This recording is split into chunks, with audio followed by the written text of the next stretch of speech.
충격! 테슬라 중국서 로보택시 채용 공고 올렸다가 난리남 그리스 일론 머스크 이제 진심임? 여러분 안녕하세요, 태조입니다. 오늘 영상도 재밌게 봐주시고요. 구독, 좋아요, 알림 설정까지 꾹 눌러주시면 정말 감사하겠습니다.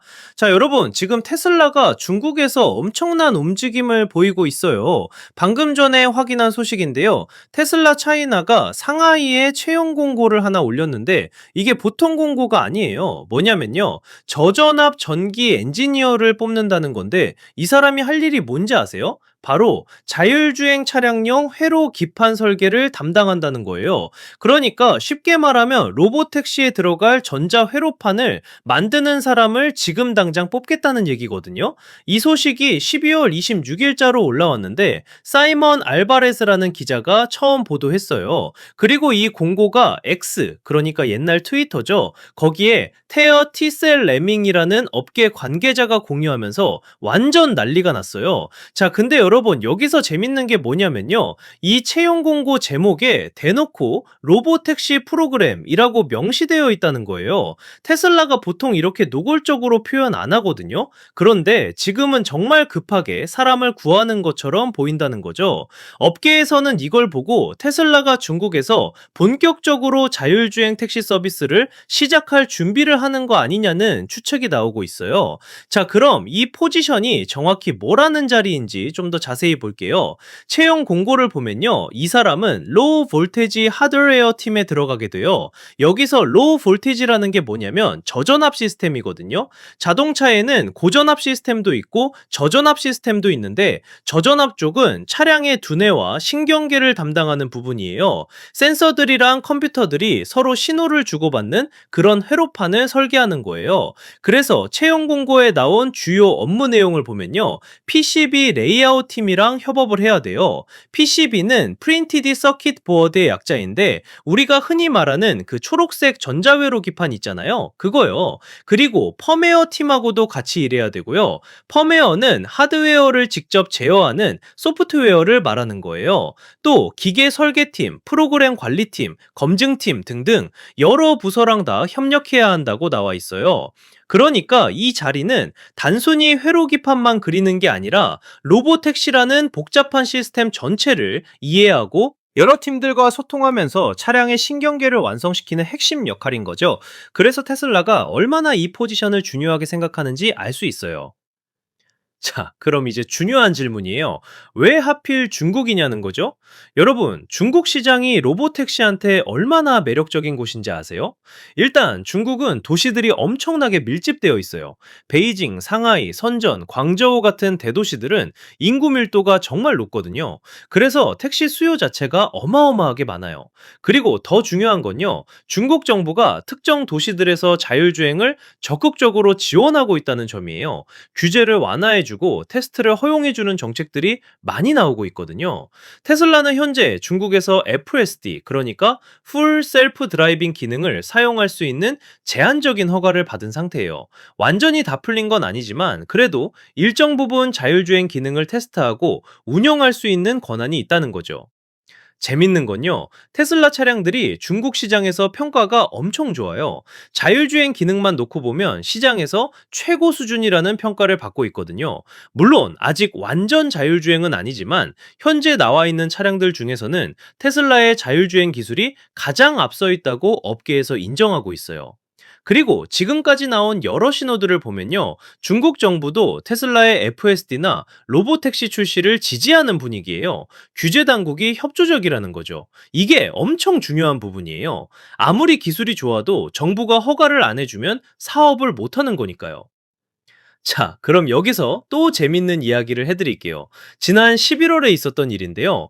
테슬라가 사이버캡을 중국으로 가져갔어요. 어디로 가져갔냐면요, 상하이에서 열린 제8회 중국 국제 수입 박람회, 영어로는 China International Import Expo, 줄여서 CIIE라고 하는데 거기에 전시를 했어요. 여기서 사이버캡이 뭔지 모르시는 분들을 위해 설명해드리면요, 사이버캡은 테슬라가 만든 완전 자율주행 택시 전용 전용 차량이에요. 2인승이고요. 운전대도 없고 페달도 없어요. 완전히 자율주행만으로 운행되도록 설계된 차량인 거죠. 그래서 디자인도 일반 차량하고는 완전히 다르게 생겼어요. 이 사이버캡이 아시아 태평양 지역의 모습을 드러낸 건 그때가 처음이었어요. 그러니까 테슬라가 중국 시장을 얼마나 중요하게 생각하는지 알 수 있는 거죠. 아시아 퍼시픽 지역에서 제일 먼저 중국에 가져왔다는 거 전략적으로 되게 의미가 있는 결정이에요. 그리고 박람회 현장 반응이 어땠냐면요. 엄청났대요. 관람객들이 사이버캡 주변에 우르르 몰려들어서 사진도 찍고 구경도 하고 난리였다고 해요. 물론 아직 중국에서 정식 출시 날짜가 정해진 건 아니에요. 그냥 전시만 한 거거든요. 근데 그럼에도 불구하고 사람들의 관심이 엄청났다는 거예요. 자, 여러분, 근데 여기서 타임라인을 한번 정리해 볼게요. 11월에 사이버캡을 중국에 처음 가져가서 전시했고요. 그로부터 한 달 조금 넘어서 12월 26일에 로보택시 관련 채용 공고가 올라온 거예요. 이게 우연일까요? 아니겠죠? 테슬라가 중국에서 로보택시 사업을 본격적으로 준비하고 있다는 신호로 볼 수밖에 없는 거예요. 그리고 채용 공고를 보면 위치가 상하이라고 명시되어 있어요. 상하이는 중국의 경제 수도라고 불리는 곳이고요. 테슬라의 중국 공장, 그러니까 기가 상하이도 거기에 있거든요. 그래서 테슬라가 중국 사업의 중심지로 삼고 있는 도시예요. 상하이는 인구도 엄청 많고 경제 규모도 크고 또 신기술을 받아들이는 속도도 빠른 도시예요. 그래서 로보택시 같은 새로운 서비스를 론칭하기에 최적의 장소인 거죠. 테슬라가 여기서 성공하면 다른 중국 도시들로 빠르게 확장할 수 있을 거고요. 자, 근데 여러분, 로보택시가 실제로 출시되려면 단순히 엔지니어 한두 명 뽑는 걸로 끝나는 게 아니에요. 엄청나게 복잡한 시스템이거든요. 하드웨어도 완벽해야 되고, 소프트웨어도 완벽해야 되고, 또 규제 당국의 승인도 받아야 되고, 보험 문제도 해결해야 되고, 실제 도로에서 안전하게 운행될 수 있다는 걸 증명해야 돼요. 그래서 이번 채용 공고가 시작점이라고 볼 수 있는 거예요. 테슬라가 지금 팀을 구성하고 있는 단계라는 거죠. 채용 공고에서 요구하는 업무 내용을 다시 보면요. 여러 팀들과 협업한다고 나와 있잖아요. PCB 레이아웃 팀, 펌웨어 팀, 기계 설계팀, 프로그램 관리팀, 검증팀 등등 이런 팀들이 이미 존재한다는 뜻이고 지금 그 팀들 사이를 연결할 핵심 인력을 찾고 있다는 거예요. 그리고 채용 공고를 처음 공유한 TSL 에이밍이라는 분은 테슬라 업계를 오랫동안 지켜본 관계자예요. 이런 분들은 작은 신호 하나도 놓치지 않거든요. 그래서 이 공고를 보자마자 바로 X에 공유한 거고 그게 업계 전체에 퍼진 거예요. 자, 그럼 이제 좀 더 큰 그림을 볼게요. 테슬라의 로보택시 전략이 왜 중요한지 말이에요. 일론 머스크는 계속해서 자율주행이 테슬라의 미래라고 얘기해 왔어요. 자동차를 파는 것만으로는 한계가 있고 진짜 큰 돈은 자율주행 서비스에서 나온다는 거죠. 생각해보세요. 지금 우버나 미프트 같은 차량 공유 서비스들은 운전자한테 돈을 많이 줘야 돼요. 그게 운영비의 대부분을 차지하거든요. 근데 운전자가 없어지면 그 비용이 다 없어지는 거예요. 그럼 수익률이 엄청나게 올라가는 거죠. 이게 바로 로보택시의 비즈니스 모델이에요. 그래서 테슬라는 단순히 자율주행 차량을 만드는 게 목표가 아니라 그 차량들로 직접 택시 서비스를 운영하려고 하는 거예요. 우버처럼 플랫폼만 제공하는 게 아니라 차량도 테슬라 것이고 서비스도 테슬라가 직접 운영하는 거죠. 그래서 수익을 다 가져갈 수 있는 거예요. 중국 시장이 여기서 왜 중요하냐면요. 규모가 어마어마하게 크기 때문이에요. 중국 도시들의 인구 밀도를 생각해보면 로보택시 한 대가 하루에 몇십 번씩 운행할 수 있어요. 그만큼 수익도 많이 나는 거고요. 그리고 중국은 전기차 인프라도 잘 갖춰져 있어요. 충전소도 많고 정부 지원도 많거든요. 그래서 업계에서는 테슬라가 중국에서 로보택시를 성공시키면 그게 전 세계 모델이 될 거라고 보고 있어요.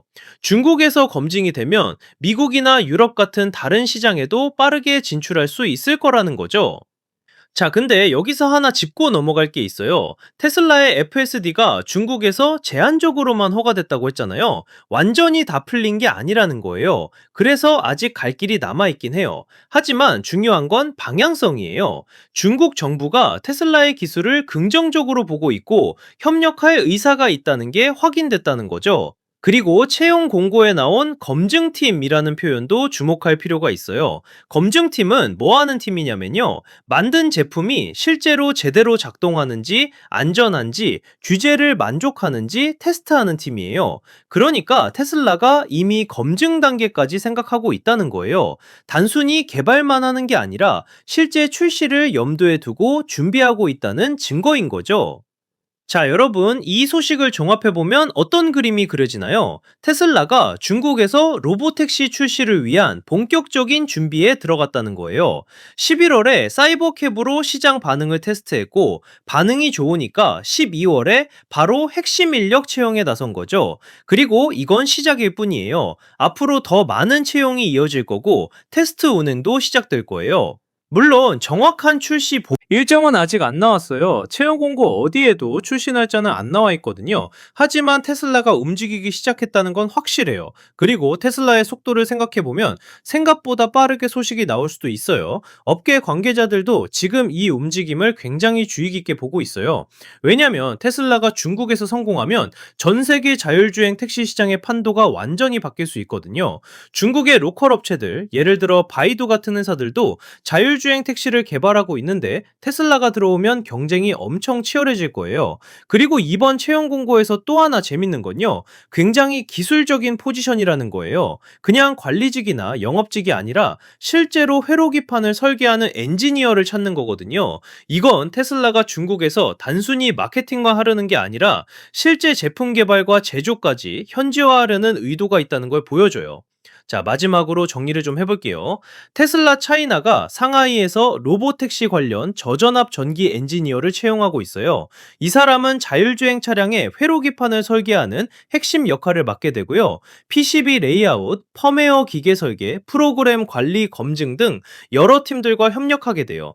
이 채용 공고는 12월 26일에 올라왔고, 사이먼 알바레스 기자가 처음 보도했으며, X에서 어터메트 TSLAMENG 공유하면서 업계에 알려졌어요. 중국은 로보택시 시장으로 엄청난 잠재력을 가지고 있고 밀집된 도시들과 정부의 지원 정책 때문에 테슬라한테는 완벽한 시장이에요. 테슬라는 중국에서 FSD를 제한적으로 사용할 수 있는 허가를 받았고 자율주행 기능으로는 시장 최고 수준이라는 평가를 받고 있어요. 그리고 중국 정부도 지금까지는 테슬라의 FSD와 로보택시 계획을 지지하는 분위기예요. 11월에는 제8회 중국 국제 수입 박람회에서 사이버캡을 처음으로 아시아 태평양 지역에 공개했는데 2인승 자율주행 전용 차량인 사이버캡에 대한 관람객들의 반응이 엄청났어요. 물론 중국에서 정식 출시 날짜는 아직 정해지지 않았지만요. 이 모든 움직임을 종합해보면 테슬라가 중국에서 로보택시 출시를 본격적으로 준비하고 있다는 게 명확해 보여요. 앞으로 어떻게 전개될지 정말 기대되네요. 자, 여러분, 오늘 영상 재밌게 보셨나요? 테슬라의 중국 로보택시 소식 앞으로도 태죠. 채널에서 계속 업데이트 해드릴게요. 구독, 좋아요, 알림 설정 꼭 부탁드리고요. 다음 영상에서 또 만나요.